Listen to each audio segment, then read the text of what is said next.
الحمد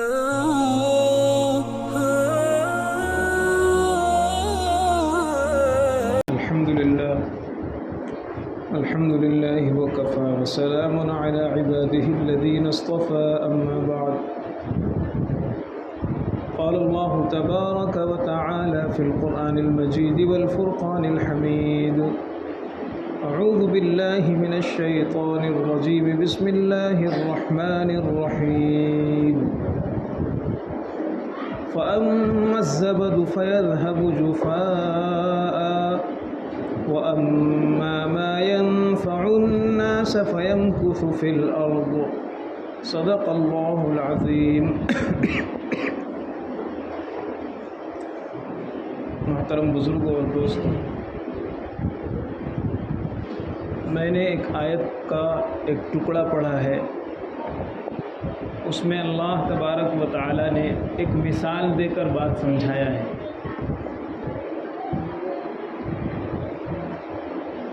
اللہ تبارک و تعالی ارشاد فرماتے ہیں کہ جیسے آپ لوگوں نے بارش برستے ہوئے دیکھا ہوگا تو بہت سی مرتبہ جب بارش تیز برستی ہے تو اس میں پانی کے بلبلے پیدا ہوتے ہیں اور پانی کی تھوڑی سی جھاگ پیدا ہوتی ہے، لیکن وہ جو بلبلہ ہوتا ہے تھوڑی دیر رک کر کے ختم ہو جاتا ہے، جو جھاگ ہوتی ہے وہ بھی تھوڑی دیر کے بعد ختم ہو جاتی ہے، لیکن جو بارش کا پانی ہوتا ہے وہ اللہ تبارک و تعالی زمین میں جذب کر دیتا ہے، زمین اسے چوس لیتی ہے اور پھر وہ انسانوں کے فائدے کے لیے اور انسانوں کی ضرورت کے لیے اپنے وقت پر انسان اسے نکالتا ہے اور استعمال کرتا ہے اور فائدہ اٹھاتا ہے۔ تو سوچنے کی چیز یہ ہے کہ اس پانی کے اندر دو چیزیں پیدا ہوئیں، ایک تو جھاگ اور ایک پانی۔ فَأَمَّا الزَّبَدُ فَيَذْهَبُ جُفَاءً، یہ جو آپ کو جھاگ نظر آیا یہ دیکھنے میں بھی بہت اچھا لگا، خوبصورت نظر آیا۔ جب زیادہ پانی ہوتا ہے اور پانی لہر مارتا ہے تو کنارے کنارے تھوڑا سا خوبصورت سا منظر جھاگ کا پیدا ہو جاتا ہے، یہ آنکھوں کو اچھا لگ رہا ہے، لیکن یہ انسان کے کام آنے والی چیز نہیں ہے، انسان کو فائدہ پہنچانے والی چیز نہیں ہے، انسان کے لیے نافع نہیں ہے، اس لیے تھوڑی دیر کے بعد اس کا وجود ختم ہو جائے گا، یہ ہواؤں میں اڑ جائے گا اور یہ ایسے ہی ختم ہو جائے گا۔ لیکن جو پانی ہے وہ انسان کے کام آنے والا ہے، انسان کے لیے نافع ہے۔ اللہ تبارک و تعالی اسے زمین کا سینہ چیر کر روک دے گا، زمین اسے چوس لے گی اور زمین کے اندر وہ محفوظ ہو جائے گا، اور پھر انسان ٹیوب ویل کے ذریعے، نل کے ذریعے، موٹر کے ذریعے اور مختلف چیزوں کے ذریعے سے اس پانی کو نکال کر کے فائدہ اٹھائے گا۔ تو پتہ یہ چلا اس قرآنی آیت کے ٹکڑے سے ایک اصول معلوم ہوا کہ جو نافع چیز ہوتی ہے اللہ اسے باقی رکھتا ہے، اور جو نافع نہیں ہوتی، انسانیت کے کام آنے والی نہیں ہوتی، فائدہ اٹھانے والی، فائدہ پہنچانے والی نہیں ہوتی، دینی اور دنیاوی کوئی فائدہ اس سے وابستہ نہیں ہوتا، وہ دیکھنے میں کتنی ہی خوبصورت ہو، وقتی طور پر کتنی ہی اچھی لگے، لیکن اللہ اسے باقی نہیں رکھتا ہے، وہ نہ دنیا میں باقی رہے گی نہ آخرت میں باقی رہے گی۔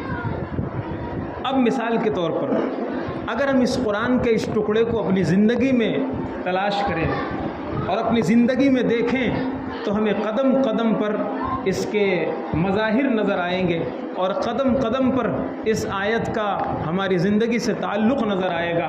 آپ دیکھیے ایک آدمی ہے، مثال کے طور پر وہ لاکھوں دولت راہ خدا میں اڑا رہا ہے، راہ خدا میں خرچ کر رہا ہے، دیکھنے والے بھی اس کی تعریف کر رہے ہیں، لوگوں کو بھی اس سے فائدہ پہنچ رہا ہے، لیکن اس کے سینے میں اخلاص نہیں ہے، یہ دکھاوے کے لیے مال خرچ کر رہا ہے، یہ نام و نمود کے لیے مال خرچ کر رہا ہے، یہ شہرت کے لیے مال خرچ کر رہا ہے، یہ شادی بیاہ میں اس لیے مال اڑا رہا ہے کہ اگر ہم مال خرچ نہیں کریں گے تو ہماری ناک کٹ جائے گی، اگر ہم مال خرچ نہیں کریں گے تو سماج میں ہم کیسے منہ دکھائیں گے، اگر ہم مال خرچ نہیں کریں گے تو لوگ کہیں گے کھاتے تھے سب کا اور کھلانے کی باری آئی تو خرچ نہیں کر رہے ہو، لوگ لوگوں کے ڈر سے یہ مال خرچ کر رہا ہے. کتنا ہی ڈیکوریشن ہو, کتنا ہی مال خرچ کیا جائے, دنیا والے تھوڑی دیر کے لیے تعریف بھی کریں, لیکن اس مال کا فائدہ باقی رہنے والا نہیں ہے. الٹا اور نقصان ہوگا اس مال خرچ کرنے کا, دنیا کے اندر بھی اور آخرت کے اندر بھی.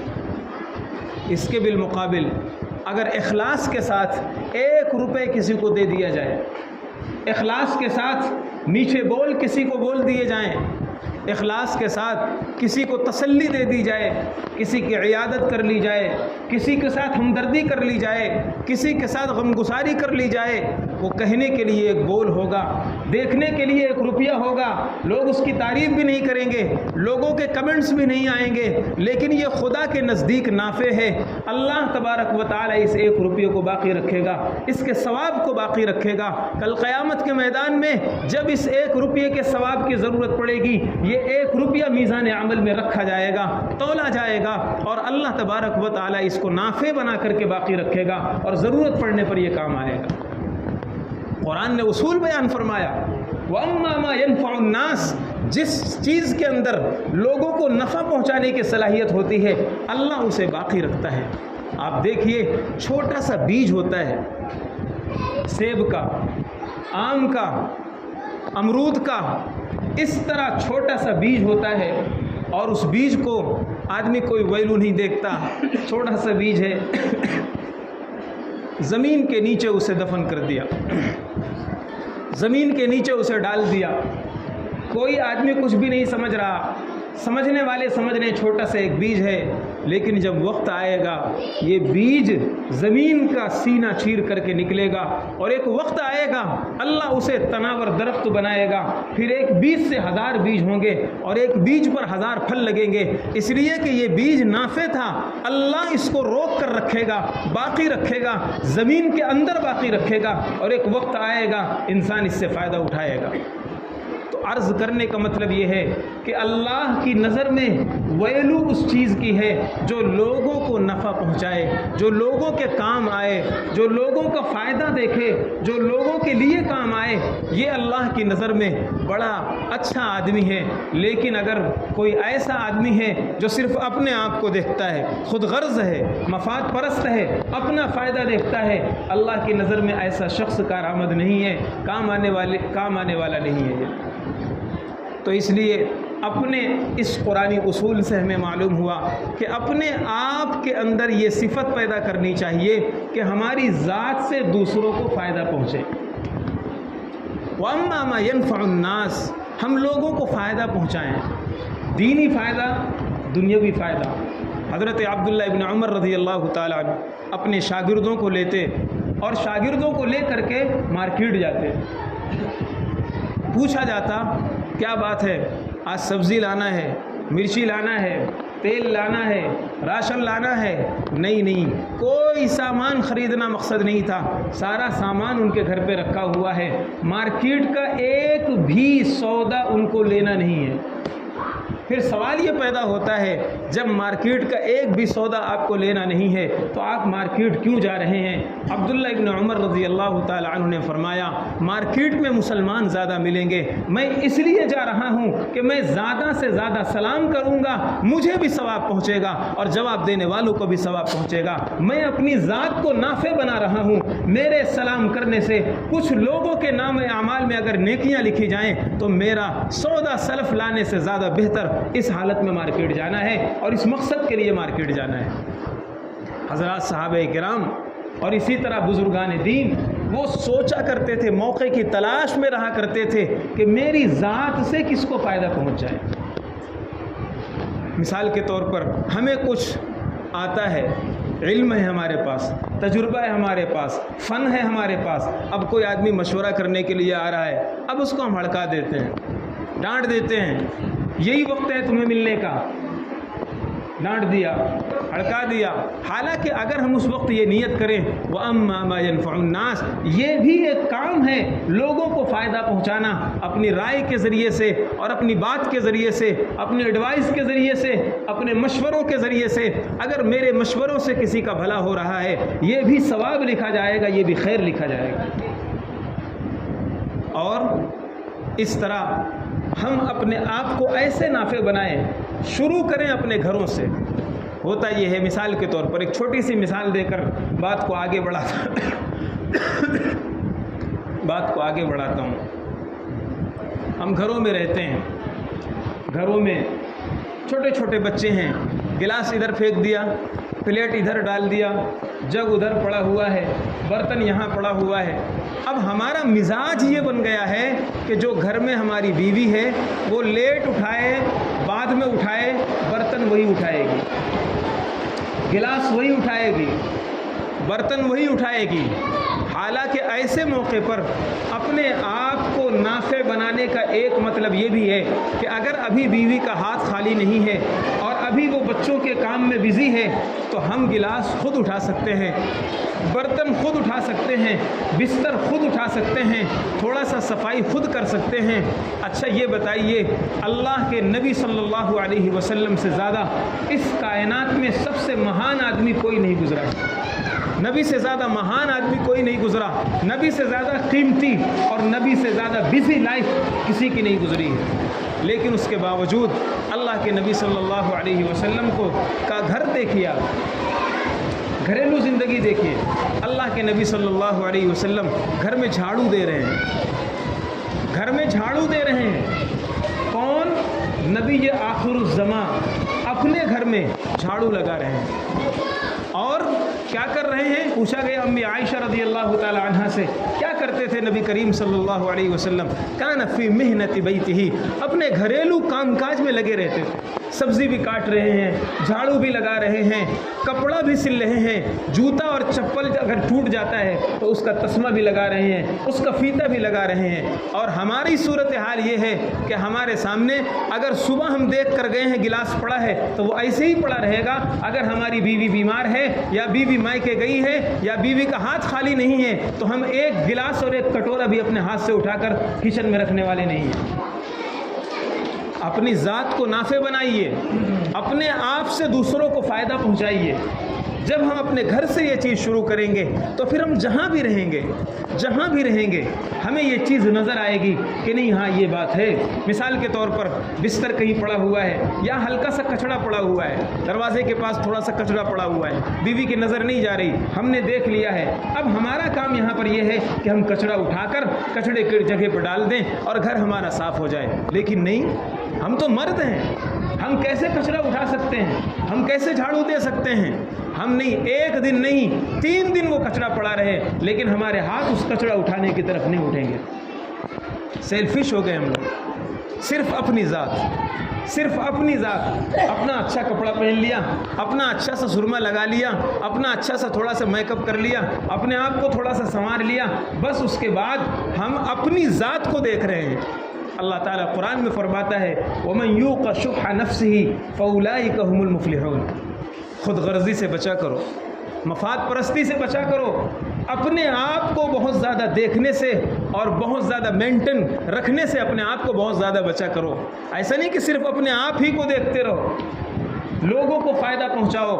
جس سرکل میں تم رہ رہے ہو، مثال کے طور پر جاب کر رہے ہو، اب ہمارے سرکل میں چند لوگ ہیں، اٹھنے بیٹھنے والے ہیں، ملنے جلنے والے ہیں۔ اگر ہمارے ایک ایڈوائس سے اور ہمارے ایک مشورے سے اس کا کام آسان ہو سکتا ہے، وہ ہمارا جونیئر ہے، مثال کے طور پر وہ ہمارا جونیئر ہے، اسے اس کام کو کرنے کے لیے 1 گھنٹہ لگے گا اور میرے ایڈوائس سے اسے آدھے گھنٹے لگ جائیں گے۔ مسلمان کا کام یہ ہے ما ينفع الناس، نافع بناؤ اپنے آپ کو اور اسے مشورہ دو، اس کا کام آسان کرو، اس کا بوجھ ہلکا کرو۔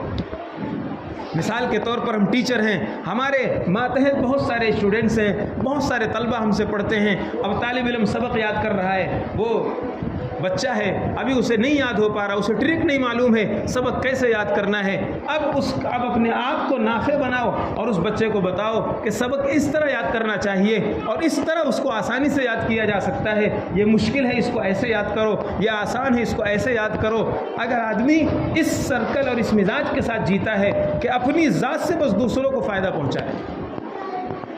مثال کے طور پر پڑوس ہے، پڑوسی ہمارا بیمار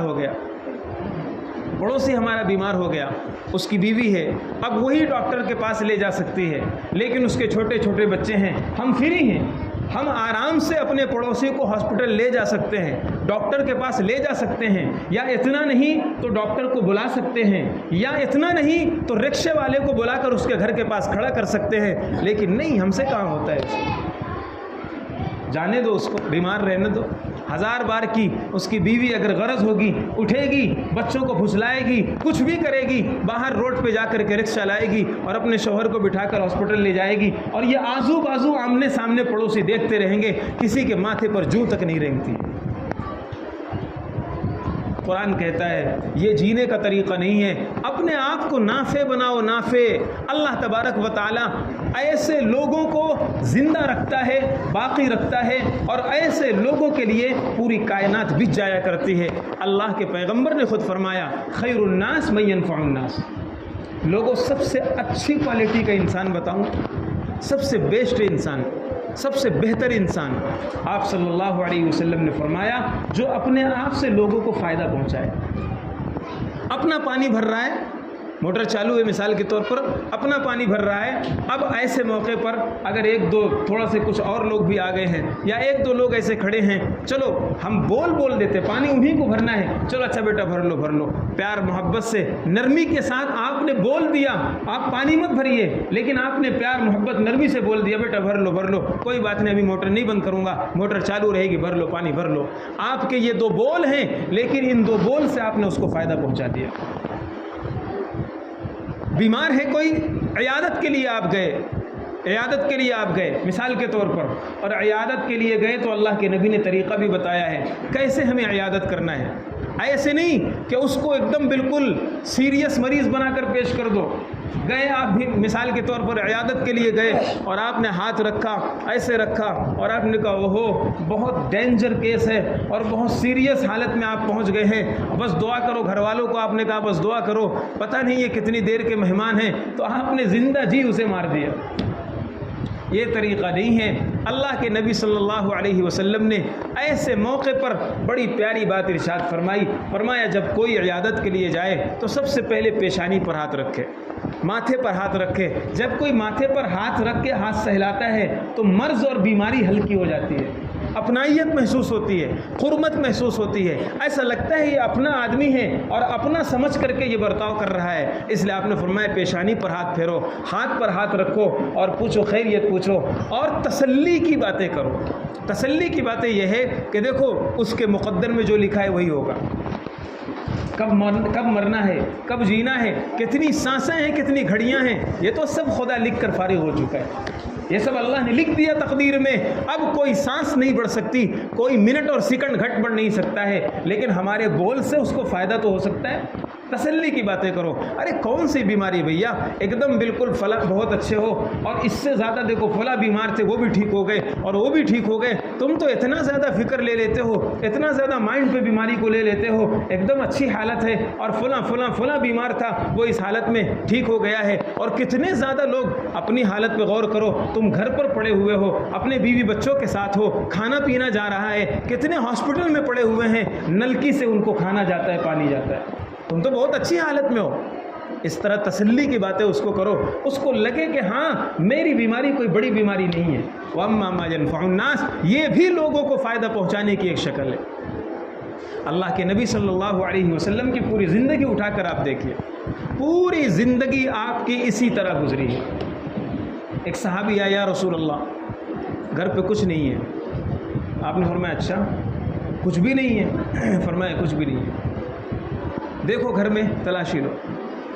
بہت زیادہ تلاش کیا تو ایک ٹاٹ سمجھتے ہیں جیسے چٹائی چھوٹی سی، جس کو بچھا لیا کرتے تھے بستر کی جگہ پر، وہ ملا۔ اللہ کے نبی صلی اللہ علیہ وسلم نے، اور ایک پیالہ تھا چھوڑا سا، آپ نے اس کو لیا، منگایا اور بیچا، آپ نے خود بیچا، اور صحابہ سے فرمایا اس کا ریٹ لگاؤ۔ کسی نے کہا 1 درہم میں دونوں کو لیتا ہوں، آپ نے فرمایا اور اضافہ اور زیادہ لگاؤ اس کا ریٹ، 2 درہم میں آپ نے اس کو بیچ دیا۔ اور بیچنے کے بعد خود فرمایا جاؤ کلہاڑی لے کر کے آؤ۔ کلہاڑی کا جو لوہا ہوتا ہے وہ آپ نے مارکیٹ سے منگایا، اور جو دستہ ہوتا ہے، لکڑی جو لگائی جاتی ہے کلہاڑی میں، وہ لکڑی آپ نے منگائی اور اپنے ہاتھ سے لکڑی کو برابر کیا. وہ جو سوراخ ہوتا ہے اس میں لکڑی ڈالی جاتی ہے، اس کو فٹ کرتے ہیں، برابر کرتے ہیں. تو اپنے ہاتھ سے آپ نے اس لکڑی کو برابر کیا اور پھر کلہاڑی کو فٹ کیا، اور فٹ کرنے کے بعد صحابی کو دیا اور فرمایا 15 دنوں تک میں تمہیں دیکھوں نا، 15 دن تک تم جنگل سے لکڑی کاٹو، مارکیٹ میں بیچو اور تم اپنی زندگی گزارو. اللہ کے نبی خود یہ کام کر کے اپنے صحابہ کو دیا کرتے تھے. یہ بھی کر سکتے تھے آپ کہ جاؤ مارکیٹ میں تم رہو، لیکن نہیں، جتنا فائدہ آپ پہنچا سکتے تھے اتنا کوشش کرتے تھے کہ اپنی ذات سے فائدہ پہنچاؤں. اس لیے ہم اپنے گھروں سے شروع کریں، اپنے پڑوس سے شروع کریں، اپنے دوستوں سے شروع کریں، اپنے ماحول سے شروع کریں، اپنے ملنے جلنے والوں سے شروع کریں. میری ذات سے کیسے اس کو فائدہ پہنچ سکتا ہے، میرے آپ سے، میرے وجود سے اس کو کیسے فائدہ پہنچ سکتا ہے. تو اس لیے اگر ہم اس مزاج کے ساتھ جئیں گے، اللہ قرآن میں فرماتا ہے فَأَمَّا الزَّبَدُ فَيَذْهَبُ جُفَاءً، جو جھاگ ہوتا ہے وہ دیکھنے میں بڑا خوبصورت ہوتا ہے لیکن وہ کسی کے کام نہیں آتا، اللہ اسے مٹا دیتا ہے، ختم کر دیتا ہے، فنا کر دیتا ہے. لیکن جو پانی ہوتا ہے، نارمل پانی، وہ ہر شخص کی ضرورت ہوتا ہے، ہر شخص کے کام آتا ہے. اللہ اسے زمین کے نیچے بھی محفوظ رکھتا ہے اور اللہ پہاڑوں کے اوپر برف بنا کر کے بھی اسے سیف رکھتا ہے، بادلوں میں بھی اسے سیف رکھتا ہے، بارش کی شکل میں برساتا ہے، زمین کے نیچے جذب کراتا ہے اور کولڈ روم بنا کر کے پہاڑوں کے اوپر اسے سیف رکھتا ہے. پھر انسان کو جیسی ضرورت پڑتی رہتی ہے پانی ویسے ویسے انسان کو ملتا رہتا ہے. تو اپنے آپ کو پانی بناؤ، اپنے آپ کو فائدہ پہنچانے والی ذات بناؤ، لوگوں کے کام آیا کرو، لوگوں کا دکھڑا سکھ سن لیا کرو. بہت سے بوڑھے ایسے لوگ ہیں بیچارے جو کان تلاش کرتے ہیں، ہم لوگوں کو معلوم ہے. بہت سے بوڑھے ایسے، بیٹا ہے چلا گیا جاب پر، گھر میں کوئی سننے والا نہیں ہے، بہو ہے وہ تو شیر ہے، ایک دم شیر. ان بوڑھے ماں باپ کو، ان کے بوڑھے ماں باپ کو دکھ اور سکھ سننے والے کان نہیں مل رہے ہیں. کان تلاش کرتے ہیں یہ لوگ، کان، کہ کوئی کم سے کم ایسا ملے جو تھوڑی دیر ہماری سن تو لے، تھوڑی دیر ہماری سن لے. ایک صاحب تھے نوجوان، ان کے والد بیمار تھے، بوڑھے تھے، کافی عمر تھے، بیمار تھے. ڈاکٹروں کے پاس لے گئے. اچھا ڈاکٹر، اللہ جزائے خیر دے اس بندے کو، بہت نیک اور بہت اچھا انسان. ڈاکٹر کے پاس لے، اس ڈاکٹر نے مجھے خود بتایا. ڈاکٹر کے پاس لے گئے تو ڈاکٹر سمجھ گیا کہ ان کو بیماری نہیں ہے. ڈاکٹر سمجھ گیا. اچھا وہ دنیا کرا چکے، ان کو کوئی تکلیف نہیں سمجھ میں آ رہی ہے اور عجیب الجھن، بے چینی، گھبراہٹ کی شکایت ہو رہی ہے، کھانا چھوٹ گیا، پینا چھوٹ گیا اور بڑے پریشان، رپورٹیں سب نارمل. تو جب ڈاکٹر کے پاس پہنچے تو ڈاکٹر سمجھ گیا کہ ان چچا میاں کو، ان بوڑھے میاں کو کسی اور چیز کی ضرورت نہیں، 2 کان کی ضرورت ہے، کان کی. ڈاکٹر کہنے لگے میں نے اپنے پیشنٹ کو آگے پیچھے کیا اور میں نے 2 گھنٹہ مسلسل ان بوڑھے میاں کی بات سنتا رہا. وہ بوڑھے میاں اپنا دکھڑا سناتے رہے، میں جوان تھا تو ایسا تھا، میرے ماں باپ ایسے تھے، گاؤں میں تھا، پھر یہ کیا وہ کیا. بوڑھے لوگ پوری یہ سب کرتے ہیں. ایسی عمر میں پہنچنے کے بعد ایسے لوگوں کو بولنے دو، یہ زیادہ بولیں گے. تھوڑی دیر بیٹھو، تھوڑا سے ان کی باتیں سنو. یہ بیٹے کی ذمہ داری ہے، یہ بیٹی کی ذمہ داری ہے. جب ان کی بھڑاس نکلے گی ان کی بیماریاں نہیں ہوں گی، ورنہ یہ گھٹ کر کے بیمار پڑے رہیں گے اور ان کا زخم، ان کا غم جو ہوگا وہ ان کو بھلا دے گا. تھوڑی سی دوا دیا تسلی کے لیے اور وہ بڑے میاں بالکل ٹھیک ہو گئے. تو یہ بھی خیر الناس من ينفع الناس.